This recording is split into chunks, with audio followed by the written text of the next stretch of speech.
If Skybound has a motto, what would you say it was?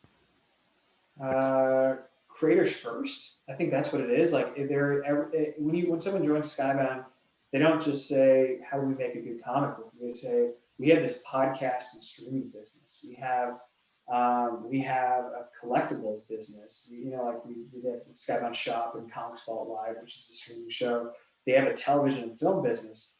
They want they want to help you share your creative voice anywhere you can. And I can tell you that there are some non-comic things that I'm looking to do in my life that I brought to Skybound. They've been really receptive and actually have honestly put time into in ways I'm shocked. They're like, can Skybound support you in this? And like, it's really cool.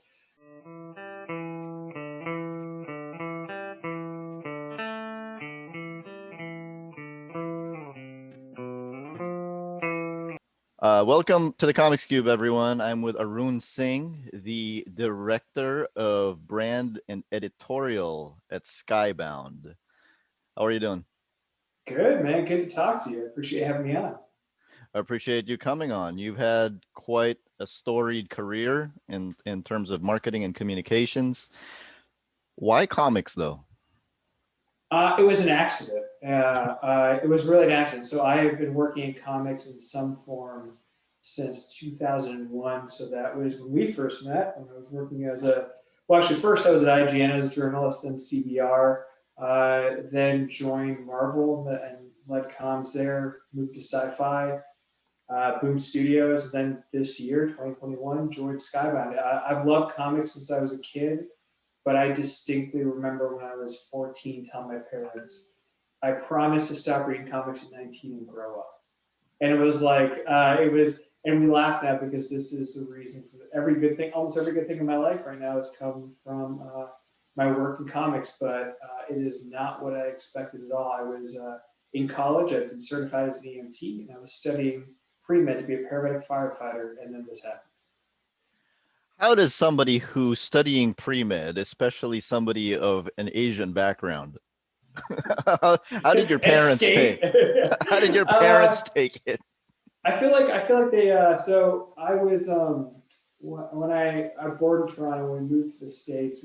I was at University of Minnesota for one day on like a partial business scholarship, and I left before I dropped out of college before convocation that day. And it's a little bit complicated, as people who know follow me on social have a very complicated and storied health history that has been challenged over the last 25 years, 26 years, and I realized I needed time away. I needed to just not be in school. I didn't have a work visa at the time, and I was on the IGN message boards back when sci-fi. There was a sci-fi vertical, and I just asked them if I could for free write their a DC Comics column, which they said yes to. And then I realized I needed to afford comics, so I started doing like landscaping and stuff for my parents who got allowance and then which is mowing, doing weeds, setting up other stuff, and then I started working at my local comic shop for store credit, which I joke with the owner, we're not 100% sure if that was legal, but it wasn't money. I got store credit and a store discount, and so because I didn't want to, he offered to let me just read the comics. I'm like, I can't, I'm not built that way. So I started working on Wednesdays and sometimes on Saturdays or Sundays, and uh, then I think like many people, I'm not good at just doing one job. I need to have multiple jobs. I was also working retail. I started working retail shortly after that, selling men's clothing at Nordstrom. And as life changed and moved from Minneapolis to Salt Lake, I was still working in the comics journalism side. I worked from IGN once that vertical shut down to CBR. And I was one of their first reporters, or maybe their first staff writer. And I kept doing that, and in 2006, I'd gone back to college. Thought I was going to do criminal justice, but left that after one semester when my professor, who was a Salt Lake City judge, I was studying in Utah, he pulled me aside, and I was averaging 110% in the class, but he kept having to kick me out because I was arguing a lot about the law. And I disagreed, and I was that guy who wrote the textbook and wanted to really talk about like rates of recidivism and things like that. And he's like, I don't think you agree with the law enough to enforce it. And a light bulb went off. I said, you know what? Yeah. A year prior to that, I applied to the Navy and was medically disqualified, but I wanted Navy was always my being in the military was always my dream. So I said, you know what? Let me just do the job where I have no moral quandaries, which is let me be a first responder. So I got certified as an EMT. Worked a few shifts, so I hesitate to ever say I was an EMT because I didn't work it ever full time, part time. And I was set to study pre med, and this is one place where I'll get to my health.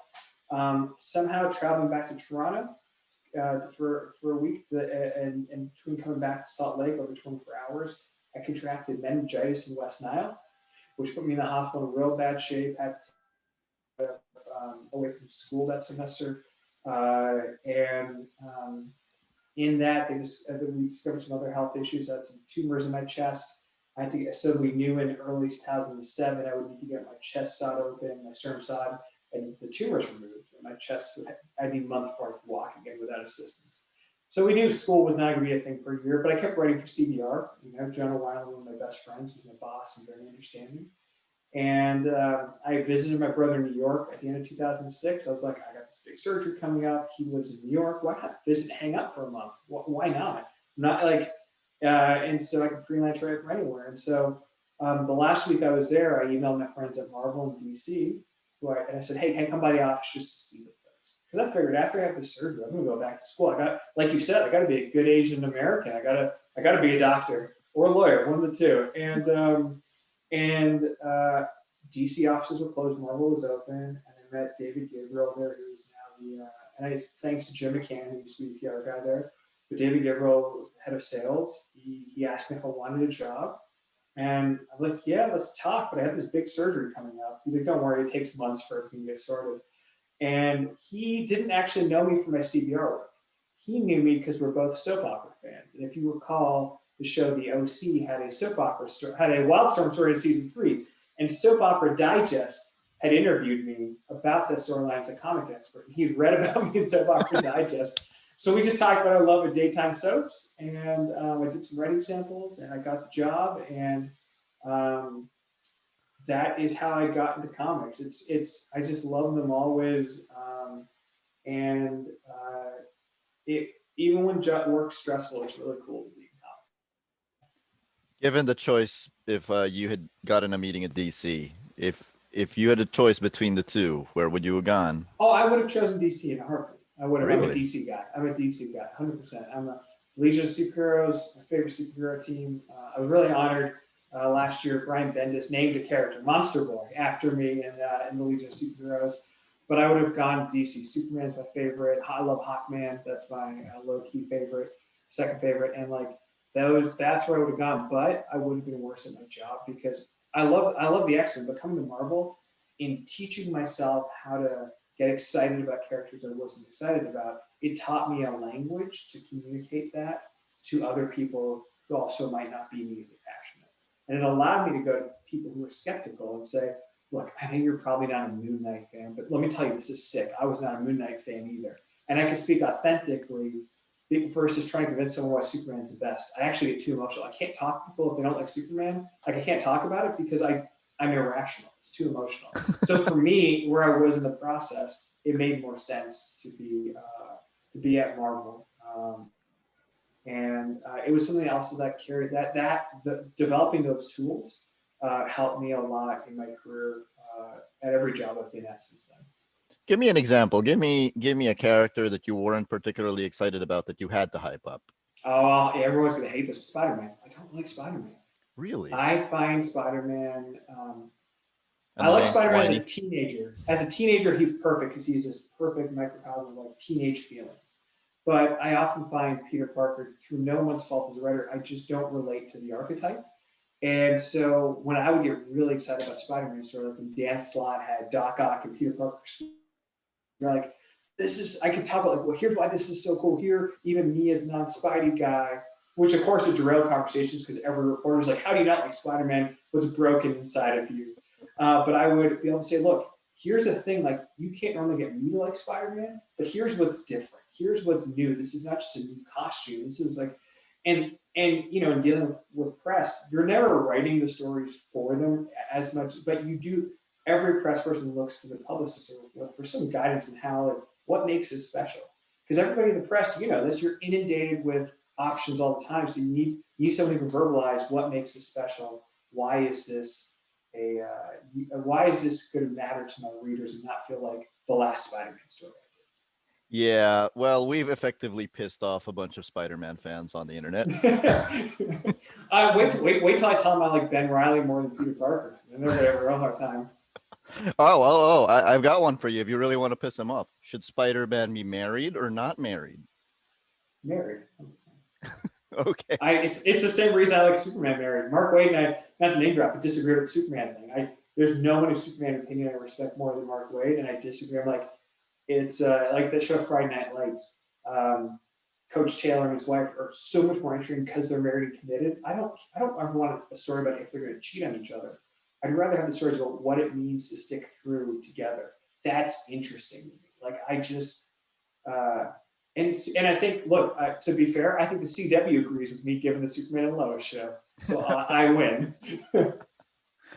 I agree with you on Superman, actually. Yeah, but yeah. I was gonna say with Spider-Man, it also weird wish fulfillment thing to me when he's single, because it's just like he ends up like hooking up with everybody, or not, with a variety of different people, and I'm trying to be superficial here, but like it's hard for me to be like, oh man, tough. The Black Cat wants to get with you, and probably not Silver Sable. I'm just saying like Silver Sable and whoever, and like all these people. He is the Parker thing that's interesting is he is this outcast who can only be himself when he puts on the costume, and then when he takes it off, his life just falls apart. Yeah. And the minute he is, and I understand he's attracting these women when he's Spider-Man, so like that keeps it. But it's hard for me to be like when he takes off the mask, like, oh, my life sucks. You're like, no, but you're validated, you're wanted, like you're, and you might wish you were fulfilled without the mask, but like. It's actually talking to me to be more interested in Spider-Man than I am, because it's actually interesting duality.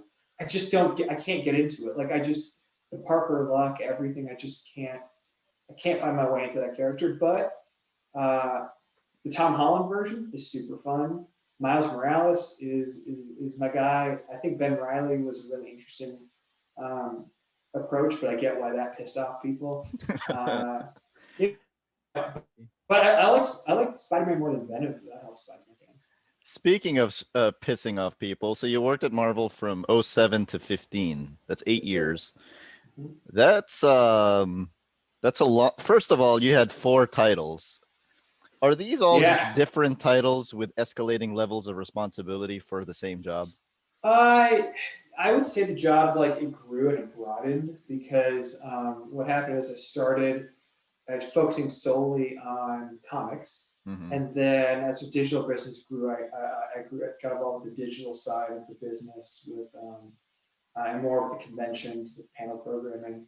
And I don't want to overcredit myself, but I was also doing publicity with when there was custom comic opportunities. I was doing publicity for digital comic stuff.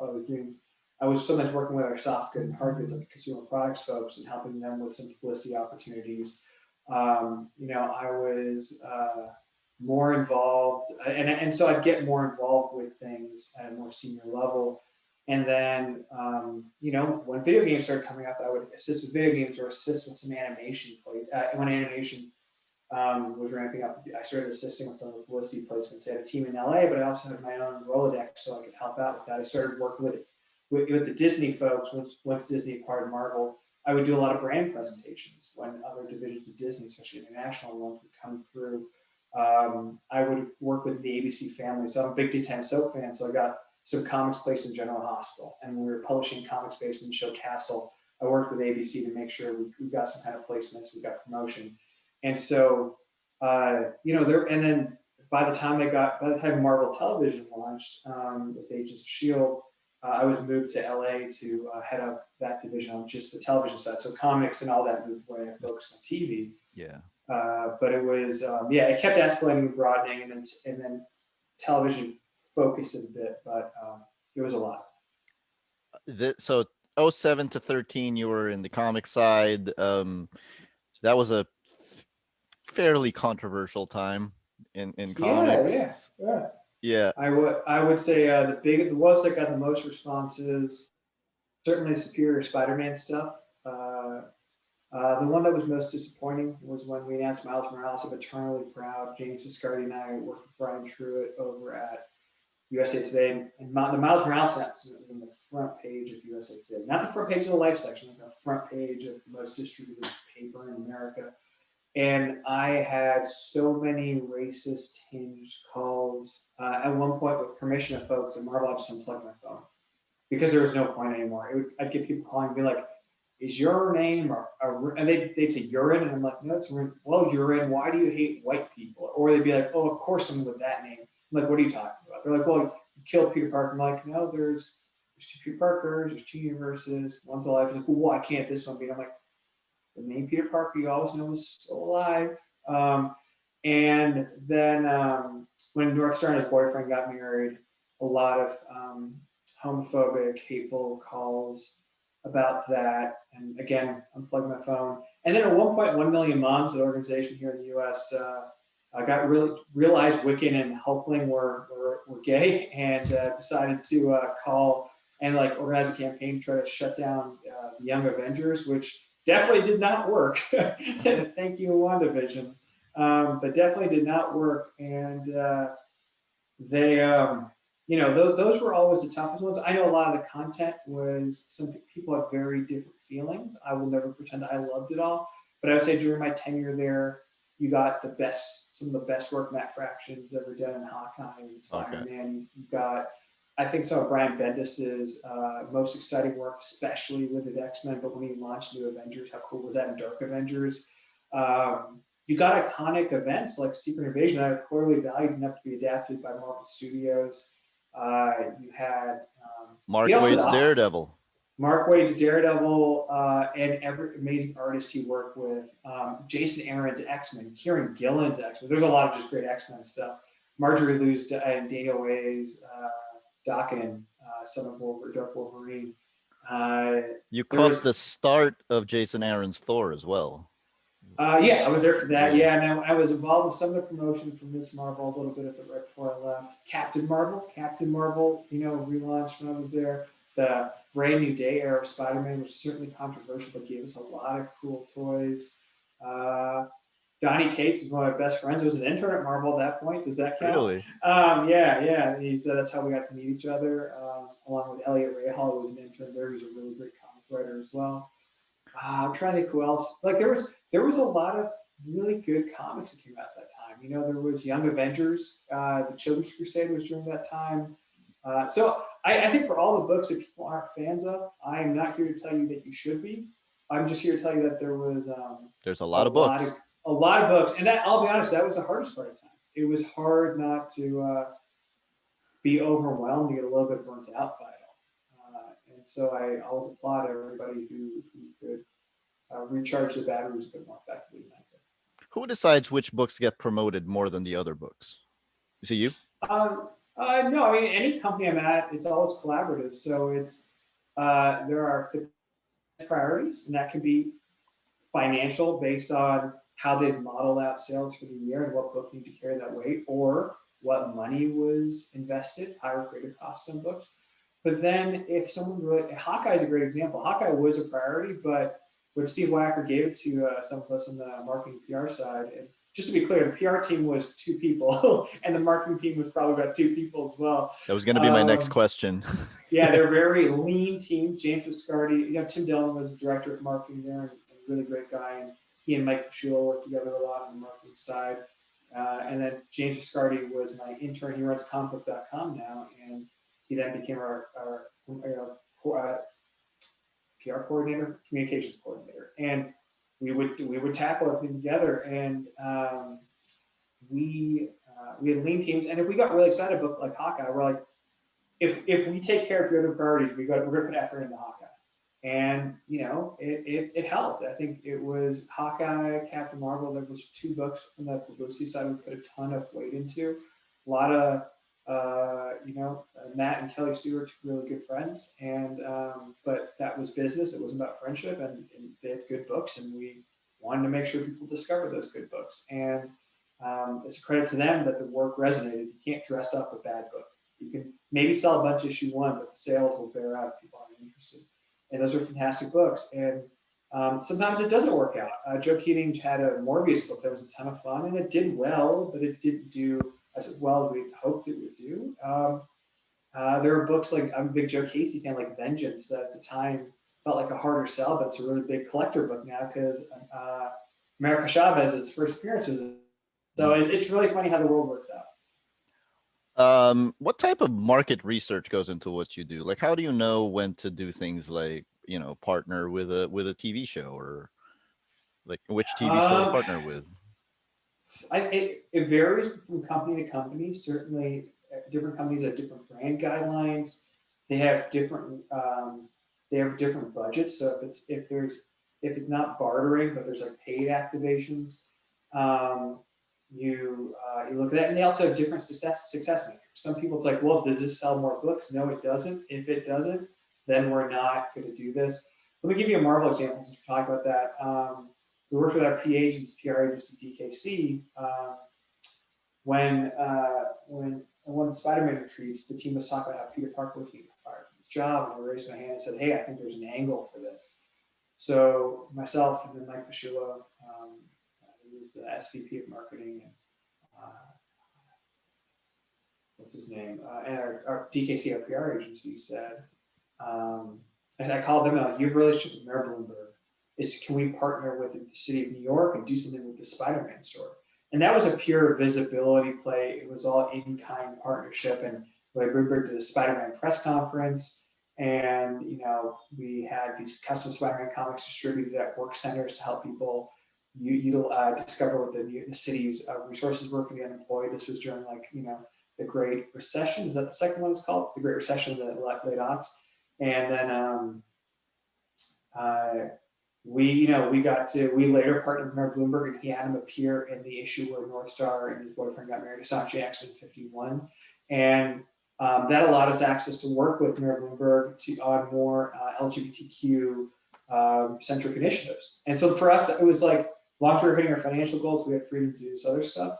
There'll be times like when Johnny Storm died at Fantastic Four, I pushed really hard for us to polybag that issue. It was a FF 584 or something like that. Like I pushed for us to polybag, and I said, let's Death of Superman this thing. And knowing full well he'd be back very soon. Of course, but but it's like, that's the gag, right? Yeah. Like, that's kind of how this works.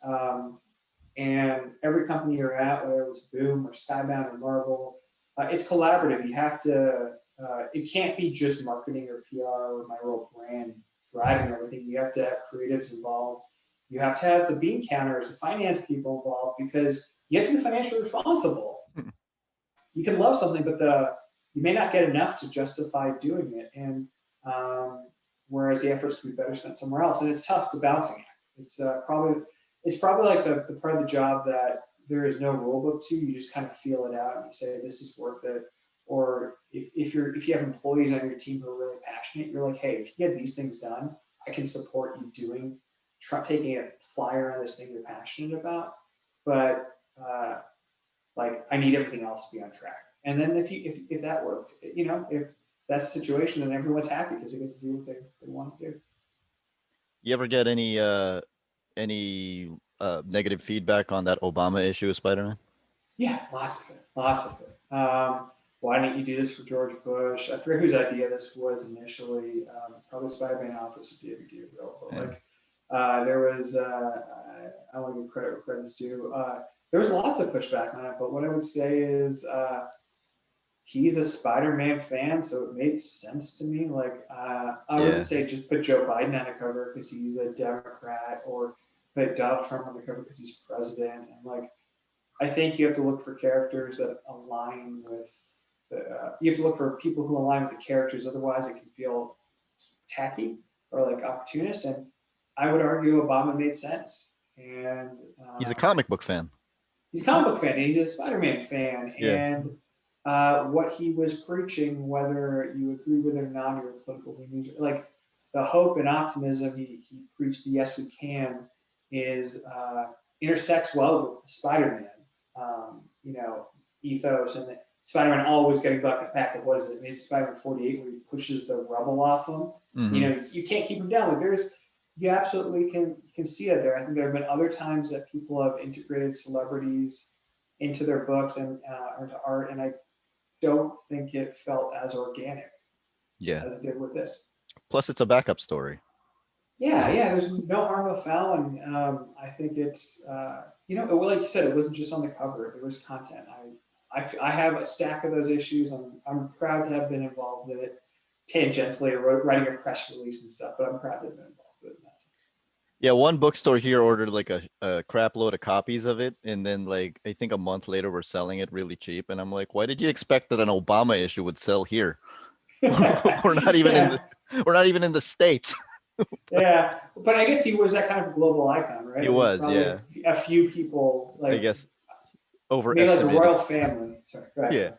No, it's okay. Yeah, the royal family. Yeah, I I think get that. they could be on a variant cover, probably sell outside the UK. And how did like because I remember when you guys killed Spider-Man the second time, I was in the comic book store and some fan came in getting mad at the counter saying, "What do you mean you're out of Amazing Spider-Man number 800? That's the very last appearance ever of Peter Parker." Are you surprised that to this day some people, for lack of a better term, fall for that kind of stuff? I think, look, I think when you market, you have to be truthful. And so I'm always, when it's a death of a character you know is coming back, I think there is a way you have to talk about that stuff that gets people excited, makes it feel big. And I'd like to say at Boom, I think we got this right when we killed the Green Ranger in Mighty Morphin Power Rangers 25. Mm. I think, I don't know we ever said he was dead. Uh, as much as like something was gone. And by the way, someone's gonna go like, "Yes, you did." Okay, we did, but I know we certainly were conscious and tried to make it about like the fall of a ranger. And yes, technically he was dead until he wasn't. But I think you can still say like characters could die, but you don't have to be like they're gone forever. You don't want to oversell it, and I think you want to. You have to be responsible. So I think I can't I don't know that I understand the anger that person has at the moment, but to your question of people like getting suckered by, I think it speaks to how much they care about the characters and maybe how we communicate, and we have to be conscious as the people, as the publishers, that we communicate in a way that's responsible, and that arms people with the information. It's like, don't say something's going to be the biggest story ever if it's not. Like, just don't, because you devalue the meaning of it long term. Well, this is something that I noticed about you, and ever since CBR, was that you are a very diplomatic person.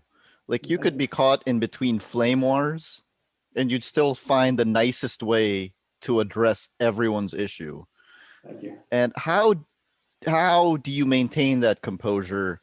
And especially, I've had experiences before with for example, a press release, and then the press kind of just picking and choosing the words so that they can make their story. How do you handle that stuff like mentally?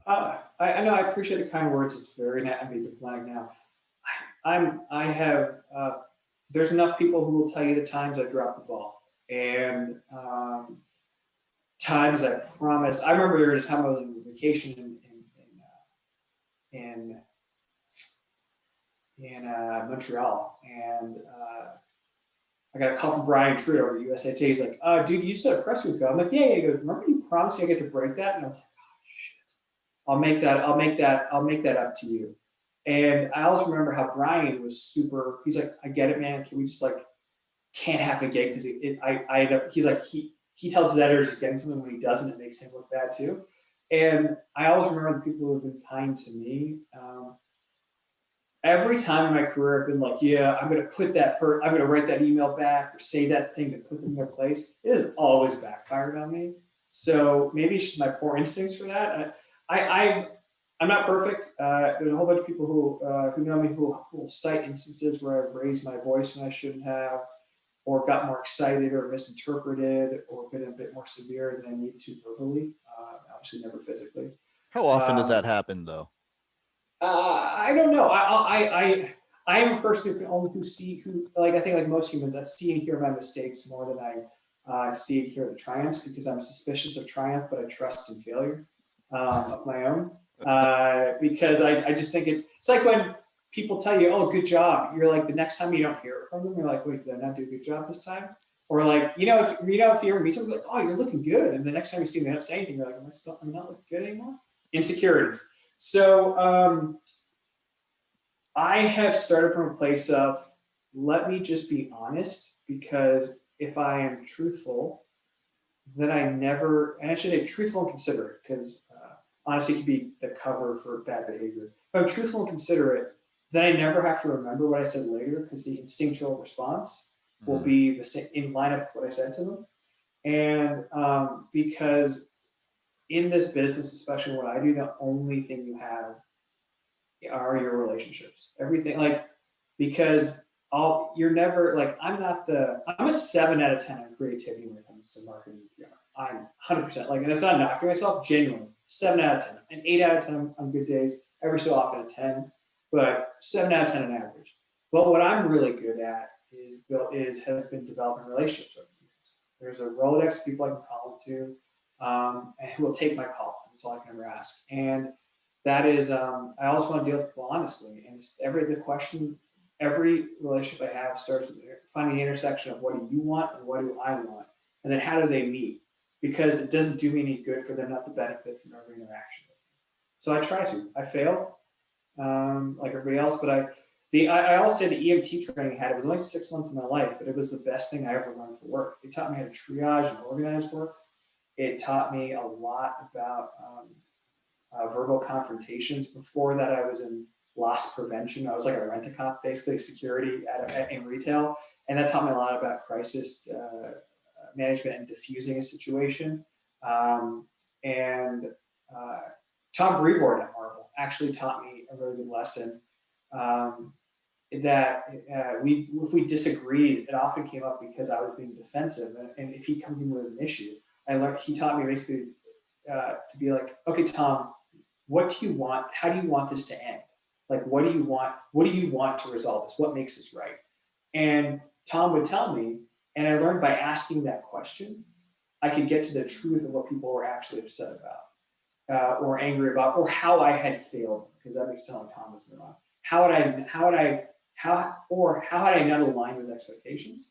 And then it's just a lot of that. And it's EMT training. It is, and it's just like over time, just asking people what they want and finding a shared set of facts. And dude, it's life's too short. Life's way too short to just like be a jerk to everybody else.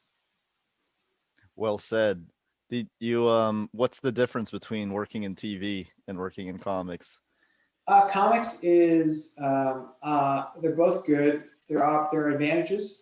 TV has bigger budgets, really glitzy, awesome opportunities. Like, there are experiences you get going onto a set that are just unlike anything else. You meet such a variety of people there. It's incredible, and connects you to this gigantic world. Comics is a smaller world, but what comics is comics. You're not in comics to make money. You're in comics because you love it, and that passion unites you just in a different way. I think everyone in TV appreciates TV, but TV is just so much more, television so much more global as an interest. Comics are so specialized, and I have found that is really that's part of the fun of it. Is everyone just loves comics, and no matter what you're talking about diffusing, you're talking about situations, diplomacy. You always just come back to loving comics because you're all united by that. And I find that really cool. Before moving on to Boom, how did it feel being at the forefront of Marvel in what I think is like the start of this really diverse era, you know? It was really cool. It was, I'll be honest, like, there's words and language and ideas of privilege and anti-racism that give me words that I wish I had known earlier to better verbalize my feelings about why diversity and inclusion, even the word inclusion feels so much newer paired with diversity. In comics, like I loved Iron Fist, one of my favorite characters, and I have an Iron Fist tattoo. Yet I can recognize some of the problematic elements of the character, and I don't think I ever had the nuance to describe that. And it's been really cool. I'm really happy for the folks at Marvel. I have a lot of great friends there, and I was glad to be there. I'm glad I was there for Miles Morales. That was the one that to me changed the game. Miles Morales changed the game. I know Axel Alonso, Brian Bendis, Sanamana, Mark Paniccia, every Sarah Kelly, all the people who worked, Justin Ponzo, who worked on that character, brought to life like there's that changed comics. That to me, that is the game changer. And then Miss Marvel very closely behind And when you moved to Boom, what was the draw? Because you were working in sci-fi at the time. Yeah, look, I'm same sort of stuff. I had a reorg. I was out of a job after the reorg, and so I was looking for work. But talking to Boom, what was interesting, worked on the big IP superhero side. And while Boom had Power Rangers, which was in that space, they focused on a lot of original ideas, original concepts, and that was exciting to me, which was because my tastes had been sort of gravitated towards what Image and Boom and Dark Horse and Oni and all were doing because I wanted that new feeling. Probably not unlike how fans felt in the '80s when Vertigo launched. Look at all this stuff, like or like the indie stuff. Like I understand better now why that all became so huge. And so that it was, it was an Image that had this golden era in 2012, 2014. Saga, Monstrous, Fear Agent, all like Fear Agent came earlier, but all the Remender books. Brubaker was, and Phillips were doing their thing, and so everybody was doing this Casanova, Pretty Deadly, all that stuff. Like, so it was just, I was just so into like the indie books, and I was like, cool, this will be fun. And that's part of the joy of was coming into a company that was in an interesting point where they were about to explode and grow, and being at the forefront of that on the marketing side, being set best practices and hire my own team and take the knowledge I had and apply it to the company. And there were bumps, there were ups and downs, especially at first. But I'm really proud of what I achieved there over the 4 and a little bit years that I was there, 4 years, 2 months. 4 years. Yeah. Yeah, of being there, and books sold a lot, and we got to bring in some great voices. I got to work with some good friends like Greg Pak with his book Met Cadet U and then on Firefly. Editors like Janine Schaefer, who I knew from Marvel, she joined, and it was just it was a blast to be there for so many cool things. Hey, I got to work with Keanu Reeves for a few months. That's pretty cool too. It was a good time. Yeah, and with Boom, well, I'll ask about Keanu Reeves first. What was that like? He was awesome. He's great. I think Man of Tai Chi is probably one other than John Wick. It's like my favorite thing he's ever done. I love that movie, and it's he was incredibly professional, just very warm and friendly. I won't profess to know him beyond those interactions, but he and his team were awesome. It's cool to be there when they got that much attention.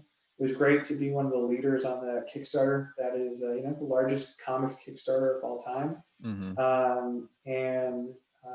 It was a blast to work on that. But honestly, it was just equally a big blast to work with Roxanne Gay and Tracy Gonzalez and Rebecca Kirby on the Sacrifice of Darkness. Yeah. It was equally a blast to work with the team on Fence, C.S. Pacat and Johanna the Mad. It was, I didn't know either of their work for that book, and that book was a blast. That was the joy of coming to this side of comics, which is after the projects people bring to life are personal. They're not, and they're not always work for hire. Work for hire can be personal. But it was just like, this is something you nurture in a different way. And I felt a different kind of responsibility. And when it worked, I felt a different kind of joy in being a part of their success or the success of the book. That was a blast. Is the difference between work for hire and an indie book the fact that work for hire, you got to answer to corporate, but with an indie book, it's to kind of optimize what the work is? I would frame it as creating your own book. If it's a creator-owned, original, whatever term you want to use, you make the rules, right? You have an editor, you work with a company, they'll have some publishing guidelines, I'm sure. But with a licensed book or work for hire book, someone else has built the world and the rules, and you can maybe try to bend those rules. If you're lucky, you can break them and make something cool out of that. but you got to play within the rules. And I wrote a couple of WWE stories when I was at Boom, and it was actually really joyous to like say, I'm writing these stories. What can I make work with the continuity of WWE and the way these characters work? So like one of the stories for this character IRS, I spent hours just watching old promos and matches and being like, how does he talk? What skits were there I could pull from? And you might be like, it was an 8-page story, but there are direct references in that were pulled from specific that I linked to in the script for the art for Kendall, the artist to draw, Kendall Good, and specific phrases that are callbacks. And I would write dialogue and watch him cut a promo and be like, can I imagine him saying it this way? And IRS himself may disagree, and he's right at the end of the day. But I'm really proud of that one. And the second one I wrote was about wrestler Jinder Mahal, who's an Indian Canadian wrestler, and he might have been nice, but I met him at New York Comic Con 2019. He told me he really liked the story. I'd like to think he did because I'm really proud of it. That's awesome. Former WWE champion Jinder Mahal. Yeah, yes, he's going through some. Sounds like he's going through some like stem cell treatment right now. So good luck to him. And is that where he's been? I think so. Yeah, I saw some posts on his Instagram. He's getting some treatment, South America maybe, and like, yeah, it's tough. But he was. It was great to meet him. Got some photos with him, and he was very kind to my wife, which is always to me an indicator of how I feel about someone. And he was. It was fun to tell a story about a wrestler of color, especially one with a similar background as me. And if you look at that story, you'll see the first 3 pages. You'll see there are no white characters there on purpose. I wanted it to be a story about characters of color and never have to say that out loud. And I know my Asian American or Asian friends of Asian backgrounds who read it I think saw the subtext in there. Other folks enjoyed it for the surface, and that's great. It was meant for all audiences, but it was something I'm really proud of. And again, thank you to Chris Rosa, former editor at Boom Studios, who gave me that Jinder Mahal opportunity because he is a black man in America and understood as a brown man in America how much own voices stories, telling stories of our own cultures was important to me, and it's an opportunity. Whereas when I'm pitching original concept, create our own books, the hardest part is you have to make the rules yourself, right? You can't rely on the contrivances and tropes of the world, so you have to make the rules yourself. And that's tough. Side question: does it ever blow your mind that IRS is Bray Wyatt's dad? I love it, and I wish, and I'm sure maybe I've missed it. I'd love to see like the Firefly Funhouse version of IRS. Like, it's like Bo Dallas being his brother, like Bray Wyatt's. Like, I want them all to collide because I want that. But I love that nerdy stuff, man. That stuff's great. Little puppet tax collector. Yeah. That'd be really fun. For all I know, they've done that, and I just missed it because I missed episode raw or something. What? And you mentioned that you built your own team under in Boom. So you said that earlier in Marvel you had a team of 2, and I assume you were one of them. So it was really just you and one other person. Yeah. So in Boom, how big was your team? I think the biggest we ever got to was maybe a team of 6 or 7, including me, our marketing team, and that included marketing, PR, social media, live events. It is actually a really lean team for the breadth of that responsibility. But it was a really incredible group of people. That was the hardest part about leaving Boom, is that was like, that's my team.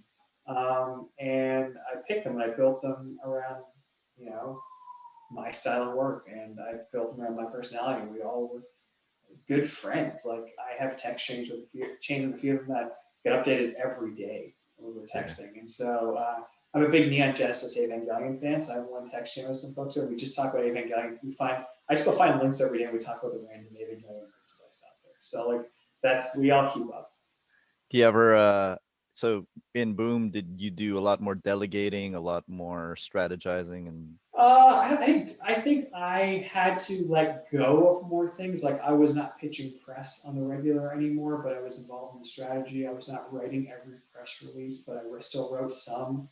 Like, I wrote the one for Berserker, the Keanu Reeves book. I was also writing. Like, I was writing all the solicit copy for every comic. I was writing the back cover copy for every graphic So I was maybe not writing the press releases, but I was writing all the copy that went into them. So it was actually cool because it gave me a chance to really think about things holistically in a way I hadn't before. Because I would always say, can I write the copy for previews in the Diamond Previews catalog in a way that we could just copy it over mostly to the press release with small changes, utilize it for the back cover copy for the trade paperback without many changes, and like how many ways can I make one thing that serves us all and saves us time otherwise? But I was like, look, I was hands on to the point where when we were going to book shows like Book Expo, I would be involved in deciding exactly how many copies of a book we would bring. I was involved with advertising, but it got to a point where I could be like, hey, Stephanie Hocutt, who was the marketing lead on the team, she was my right hand. I'd be like, Steph, just figure this out. Come back to me when you're done. I'm sure it's fine. But like we developed a system so that I was at the end of it was able to not be as in the weeds on things, but I had to ultimately be aware because I was responsible for them. And so I think sometimes the best managers, and that's what I wanted to be. Like you delegate work, but you never have less on your plate. It's just more like you're less in the weeds, and you're putting that much more work up top into helping the people underneath you, working with you, to make their jobs easier, so that they aren't facing the stresses and challenges you face when you're in that position. You throw them the tools that they need, and then and you want to be better than maybe sometimes the situation was for you. No matter how good it was, you want to be better because you can be like, oh, you know what makes things really tough when you get asked for a press release 24 hours before it's supposed to go out, and you got to figure out a place to place it, etc. So you're like, how do I make sure that our system so a week before it's supposed to go out, people know about it? What are the tools and philosophies I can pass on that they may not agree with right away, but if they integrate them, will make their lives easier. And I was a really good process guy. I was really good at that process. And again, it goes back to the EMT stuff. It stuck with me. It's like EMTs don't walk into situations and they're like, what do I do? You have a procedure, you can repeat back from memory of how you do anything. That's so you always run in with your gloves on, right? Like there's simple things, but that's what I tell everyone, like, let's do it this way. Know that 2 weeks before something's going to happen, here's what you do. 1 week before it's going to happen, here's what you do. And always build systems around not only your strength, but especially around your weaknesses. Because your strengths will save you, but your weaknesses will get you. So I built all my systems around where I'm not so good. I get you. I should apply that to myself. But anyway, you moved to Skybound earlier this year. What was the attraction? When you're on a phone with Robert Kirkman and there's business to be done, I've known Robert 18 years. Robert's a great guy. And, but it was right time, right place, opportunity. It's a newly created role. I do a lot. I'm involved in the brand strategy, marketing strategy for our comics side of the business, which we call editorial, and the book side of the business. And Skybound has a lot of books I really love, like Stillwater, like Assassination, that was great. Birthright's awesome. Firepower, all the Kirkman stuff's great too. And I love Firepower especially. And when they ran me through what the slate was looking like this year, I got really excited. And Excellence is a book they have that I'm really a big.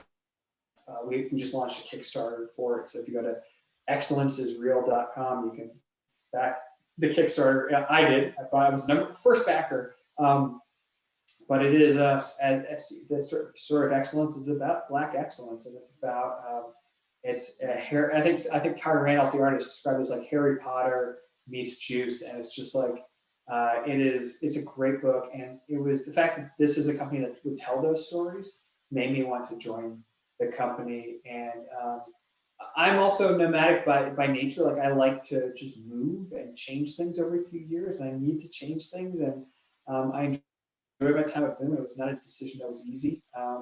But when the full breadth of the opportunity was presented to me, I said, okay, this is new. It's a different challenge. And there's aspects of Skybound that are like every job I've ever been part of. And it felt like a real challenge for me. And that got me excited. I love challenges. If Skybound has a motto, what would you say it was? Creators first. I think that's what it is. Like when someone joins Skybound, they don't just say, how do we make a good comic book? They say, we have this podcast and streaming business. We have We have a collectibles business. We did Skybound Shop and Comics Vault Live, which is a streaming show. They have a television and film business. They want to help you share your creative voice anywhere you can. And I can tell you that there are some non-comic things that I'm looking to do in my life that I brought to Skybound. They've been really receptive and actually have honestly put time into in ways I'm shocked. They're like, can Skybound support you in this? And like, it's really cool. And that is something that I'm really passionate about. They're very supportive of their staff, expressing themselves creatively, comics, podcasts, whatever. And they want people to do that. And it's a company that is very committed to discovering new voices. And I think that's really exciting. I'm going to give you a chance to, basically do your job here. Can you hype up 3-4 projects that are coming up? Yeah, first one, like I said, is Excellence. I'm going to take one that's the last for that because it's really important to me. Excellenceisreal.com. We're doing the Excellence Book 1 Deluxe hardcover, collecting the first 9 issues. Starts at just $50, but there's other really cool tiers. Like, I'm not sure if it's still around, but you can get drawn into Excellence. There's an exclusive, like an original art tier. There's some real cool stuff. The next one is, so that runs through March 24th at noon Pacific. So definitely get in on that. The next one is Ultra Mega from James Hare and Dave Stewart. That's in comic shops on March 17th. If you're a fan of Ultraman or Sentai or Kaiju, it's violent, but it's a really awesome, huge, 64 pages, I want to say, maybe, a story in the first issue. $7.99, but worth every penny. And it's this really cool book that I think you'll dig, and people have been raving about it online. So that's on sale on March 17th. I would say if you have not checked out Firepower, which is a Robert Kirkman book, I know you're smiling. You know what I'm talking about. It's really good, and it's like, as an Iron Fist fan, I definitely saw some similarities in influences, but it's not an Iron Fist clone in any way. It's awesome. And then the last one, it's drawn by Chris Somney. Yes, you're right. I should have said that. Drawn by Chris Somney, who is a master of the art form. And then the last one I'll say is my Canadian brothers, Chip Zdarsky and Ramon Perez. Stillwater is a horror story about a town where no one can die, and the people who stumble into it. And it is there were 2 books that sealed the deal in me being interested in being at Skybound. They were Excellent and Stillwater.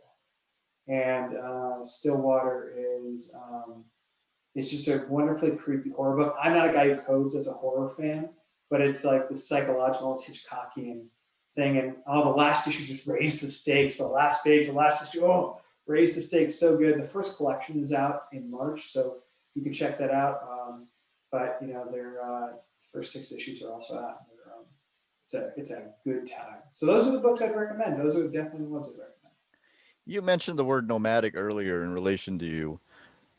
The word that actually came to my mind was, are you entrepreneurial? You like to help build things? Yeah, I guess so. I guess this has been over time because I don't know, man. Like I guess I maybe even at Marvel, I said you were like there at the forefront of a new era. Yeah, I enjoy challenges. I enjoy change, and I enjoy growing. And so I find, I guess I'm not a religious person, but believe in rebirth. I believe in the cycle of rebirth. And I think a lot of my life has been, Jeff Loeb once said to me, he said, your superpower is rebirth. He's like, every time your life changes dramatically, he's like, you just say, I'm cool, I'll be the thing I need to be successful. He's like, you do it without losing yourself. It's one of the best compliments I ever got. And Jeff was, he's always been a very good friend to me. And that is, I think of it that way. I think entrepreneurial gives me a bit more credit, but I just like doing things. And I always have side hustles. Before I knew what those were, I never. And my wife, here. Let me tell you this story. Let me just say it this way. So when short version, I have a lot of health issues, real bad sleep apnea, I have a whole bunch of surgeries. I have a neuromuscular weakness disorder called myasthenia gravis. If you look it up, it means some days I can barely feel the left side of my body. Had since 2010, from 2010 to 2016, had 12 eye surgeries, including surgeries to undo surgeries and a cornea transplant in my left eye. For a couple of years, I was just wearing sunglasses indoors all the time, Wow. like ridiculously so. And it was a challenge. And so the health stuff has been real tough. And here's what I'll say: when I was 15, I wanted to be Prime Minister of Canada. I wanted to get into politics, but I had to drop out of high school because I had encephalitis, which is inflammation of the brain tissue. And I had to drop out of high school a second time, a couple of years after that. And I needed it because I was too arrogant a child, and it took me a while, it took me longer than I liked, but I needed this stuff to knock me down so that I could build myself back up and realize what I was and what I wasn't. And then I needed, when I was, in college, I needed my health to be in a place where I was like, I don't think I can do this, so that I could start exploring the writing, the side of writing, all the CBR stuff. I needed that to happen. And then I needed to go to college and get this, meningitis in West Nile to like end that dream, because my health history would never let me get hired as a first responder. 99.9% sure. And I needed that to happen so that I would end up in New York in December 2006 and meet David Gabriel, meet Jim McCann over there, and get offered a job at Marvel. And I needed that to happen so that I, a guy from Toronto, could go through Minnesota, Salt Lake, end up in New York. And then my wife, who was born in Manila and moved to New York at 10 and works at Marvel in finance, that somehow her and I could meet and be the people we needed to be in that moment to love each other the way we could. And I always tell Michelle, I said, she's my destiny. I would have found her no matter what. And I could be like, look, if I joined the Navy and not been militarily disqualified, medically disqualified, I said, I bet you I would have been in New York at some point. I would have met you and I would have fallen in love with you then, but I don't want to change the beat of our story. And so I had to keep reinventing myself. And it was through that reinvention that it brought me to her. So what I've learned over life is, to my detriment at times, I just live in the moment. And if you're like, what's your long-term plan? I'm like, make my wife happy and like be happy and probably buy some more Gundam kits. And like, that's my life plan, adopt more cats. Like, that's not like, I don't think too far ahead because I've learned I have so little control over it. I have so little control over a company reorging like sci-fi and then not having a job. I have so little control over something like Skybound having opportunity for me at a moment when I didn't realize one would ever exist at a company like this for me. My job at Boom came out of Philip Sadlick over there taking me out to lunch to ask me if I knew anybody in comics he could bring in as a director of marketing. When he knew I was looking for a job, they created a VP of marketing role for me. So like life has been about things I didn't expect or plan for. So I just stopped planning. And I just said, let me just do what I'm passionate about. There's a project me and a couple of friends are trying to launch that's not comics related. We're like, if it happens, great. We're just going to try it because why not? There's comics I hope I get to write one day and successfully get pitched. And I can't think too much about it. It works or it doesn't work, Where we are where we need to be. Yeah. Basically. Yeah. I try to think about that. And in my better moments, I subscribe to it. And to close us off, do you want to talk about those things that you want to pitch, or can you not talk about those things? No, I mean, I can't really. If you ever follow me on social media, I'll tweet graphics that may make you wonder what they are. They're comics related. I mean, they're comics pitches. I'm really excited and hopeful, and we'll see if they happen. I don't want to jinx it or start like semi-pitching this call, but there's a few things that we all know I love. If you follow me on social, I love soap opera. I love, social justice, human rights are very important to me. As someone with chronic illness, the way we look at the illness, talk about it, and treat each other is really important. So all of those things are in these various projects. And you also know I love my wife more than anything in this world. And One of those projects is the pitch described it literally. This is a love letter to my wife. That's all I know how to do.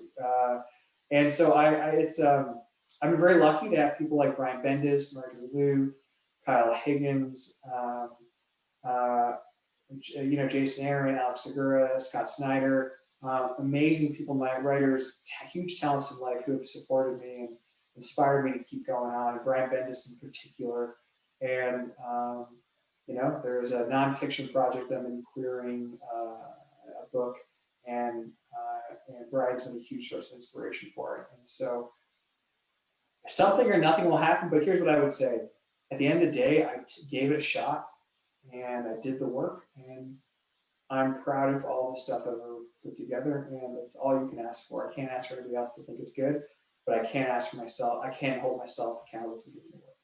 And win or lose, you'll find yourself, making the most out of the present moment. Yeah, absolutely. Well, good luck with everything. Thank you. Skybound, we've got, you plugged 4 things. We will put the links down Thank below you. this video. And you want to close it off by kind of telling people why they should be paying attention to Skybound. Yeah, Skybound. Skybound has a mix of comics unlike anyone else. Not just because The Walking Dead is a singular achievement, and I said this when I was at Boom, so it was Marvel. I think The Walking Dead is the single most important um, serialized comic of the century. I have to specify that because Raina Telgemeier and stuff like Guts and Smile are also incredibly important. I think My Hero Academia is the most important superhero comic in decades. But Skybound has stuff, projects like that, but Skybound is also home.